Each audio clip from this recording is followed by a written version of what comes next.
It's been a very long day. First organizing the robot repair crew to fix the leak, and then helping to deactivate all the experimental robots that use quantum computers. At least until this issue is finally resolved. You finally arrive back home again, and you're exhausted. Just as you sink comfortably into your sofa, Molly appears on the wall screen. John, you have an important message from Dr. Brown. Dr. Brown? What does your robot doctor have to say? Put him on the screen, you say to Molly. Your doctor appears on the wall. Dr. Brown is so realistic that you sometimes forget that he's just a software program. John, but there is something I have to bring to your attention. Remember your skiing accident last year? The one that almost killed you? How could you forget? You still cringe when you remember how you plowed into a tree while skiing in what's left of the Alps. Since most of the alpine snow has already melted, you had to choose an unfamiliar resort at a very high altitude. Unaccustomed to the terrain, you accidentally tumbled down the slope and slammed into a bunch of trees at 40 miles per hour. Ouch. Dr. Brown continues, My records show that you were knocked unconscious, suffering a concussion and massive internal injuries. But your clothes saved your life. Although you were unconscious, your clothes automatically called for an ambulance, updated your medical history, and located your precise coordinates. Then, at the hospital, robots performed microsurgery to stop the bleeding, sew up tiny ruptured blood vessels, and patch up other damage. Your stomach, liver, and intestines were damaged beyond repair. Dr. Brown reminds you. Luckily, we could grow a new set of organs for you just in time. Suddenly, you feel a little bit like a robot yourself with so much of your body made from organs grown in a tissue factory. You know, John, my records also show that you could have replaced your shattered arm with a fully mechanical one. The latest robot arm would have increased the strength in your arm by a factor of 5, but you declined.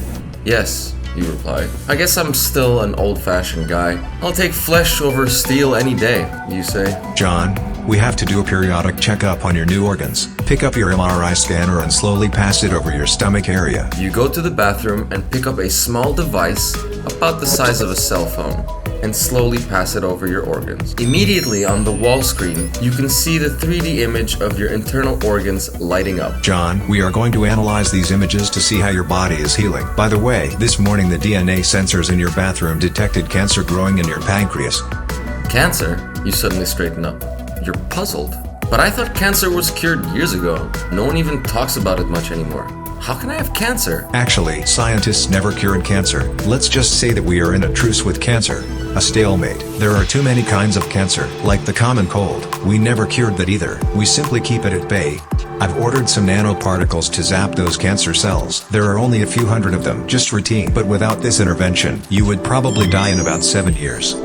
He deadpans. Oh, that's a relief, you say to yourself. Yes, today we can spot cancer years before a tumor forms, says Dr. Brown. Tumor? What's a tumor? Oh, that's an old-fashioned word for a type of advanced cancer. It's pretty much disappeared from the language. We never see them anymore. Then you realize that in all this excitement, you forgot that your sister threatened to set you up with someone. You call up Molly again. Molly, I'm not doing anything this weekend, so can you find a date for me? You know the kind of person I like. Yes, your preferences are programmed in my memory. Wait a minute while I scan the internet.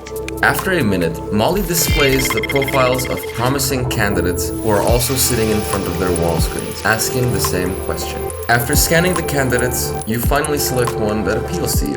This person, called Karen, somehow looks special. You think to yourself, Molly, send Karen a polite message asking her if she is available this weekend. There's a new restaurant that opened and I want to go see it. Molly then sends Karen your profile in a video mail.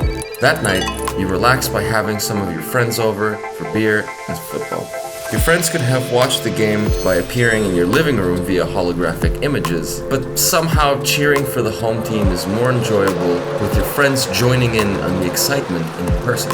You smile, imagining that this is probably how it was thousands of years ago, when cavemen had to bond with one another. Suddenly, the entire living room is illuminated, and it appears as if you are right on the football field at the 50-yard line. As the quarterback makes a forward pass, you stand right next to him. The game is being played all around you. During halftime, you and your friends begin sizing up the players. Over beer and popcorn, you hotly debate who trains the most, practices the hardest, has the best coaches, and has the best gene therapist. Your home team, you all agree, has the best genetics in the league, with the best genes that money can buy. After your friends have left, you are still too excited to go to sleep, so you decide to play a quick game of poker before turning in. Molly, you ask, it's late, but I want to set up a game of poker. I'm feeling pretty lucky. Someone must be awake in England or China, India or Russia. Who might want to play a few hands right now? No problem, Says Molly. A number of promising faces appear on the screen as the 3D images of each player materializes in your living room. You relish the idea of seeing who can bluff the best. It's funny, you say to yourself, that you're more familiar with people in distant countries, thousands of miles away, than with your next door neighbors. National boundaries don't mean much these days. Finally, just before you turn in, Molly interrupts you again, appearing in the bathroom mirror. Karen accepted your invitation. Everything is set for this weekend. I will make a reservation at that new restaurant. Do you want to see the profile that she wrote about herself? Do you want me to scan the internet to verify the accuracy of her profile? People have been known to lie about their profiles. No, you say. Let's keep it a surprise for the weekend. After that poker game, you feel lucky again. I want to use this moment to briefly inform you about Digital Butterfly. This channel is an independent project of a group of people with love for science and technology. Our research contains useful information from popular books and articles by well-known scientists and engineers. Our goal is to inform you about how the future is going to look like and give you an idea and familiarity with the technology and lifestyle we are going to face ourselves in the future. Naturally, when speaking about the future, not everything can be 100% correct, so always take everything with a pinch of salt. If you find these videos to be interesting and useful, do not hesitate to use your power to support the project by subscribing to our channel and liking our video. Next time, we're going to have a nice, relaxing sci-fi weekend. Subscribe to Digital Butterfly to see more content like this and join us on our journey, and we'll find out together.